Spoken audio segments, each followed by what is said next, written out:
حضور علیہ السلام ایک دفعہ ایک صحابی کے پاس سے گزرے جو اللہ تعالیٰ سے دعا فرما رہے تھے، اور انہوں نے جو کلمات ادا فرمائے وہ فرما رہے تھے یا ارحم الراحمین، یا ارحم الراحمین، یا ارحم الراحمین۔ آقا علیہ السلام بڑے خوش ہوئے، فرمایا میرے صحابی، تو نے اللہ تعالیٰ کے وہ نام پکارے ہیں کہ ان ناموں سے جو بھی اللہ سے مانگو گے وہ اللہ تعالیٰ تمہیں انشاءاللہ تعالیٰ عطا فرما دیں گے۔ یہ اللہ کے نام آپ نے وہ پکار لیے ہیں کہ اللہ ان ناموں سے جب بھی اللہ کو پکارا جائے تو اللہ تعالیٰ اس کی دعاؤں کو سنتے بھی ہیں، قبول بھی کرتے ہیں۔ تو اس حدیث کی روح سے ثابت ہوا کہ یا ارحم الراحمین بھی اللہ تعالیٰ کے ناموں میں سے ایسے نام ہیں جو اسم اعظم ہیں،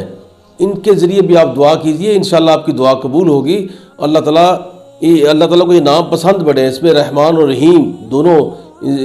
ناموں کے تذکرے ہیں، اور اللہ رحمان بھی ہے، رحیم بھی ہے۔ جب اس سے حدیث آقا کے فرمان سے بھی ثابت ہوا تو اس سے یا ارحم الراحمین کے ذریعے اللہ سے مانگیں، سرکار مدینہ صدقہ اللہ تعالیٰ آپ کی دعا کو قبول فرمائے گا۔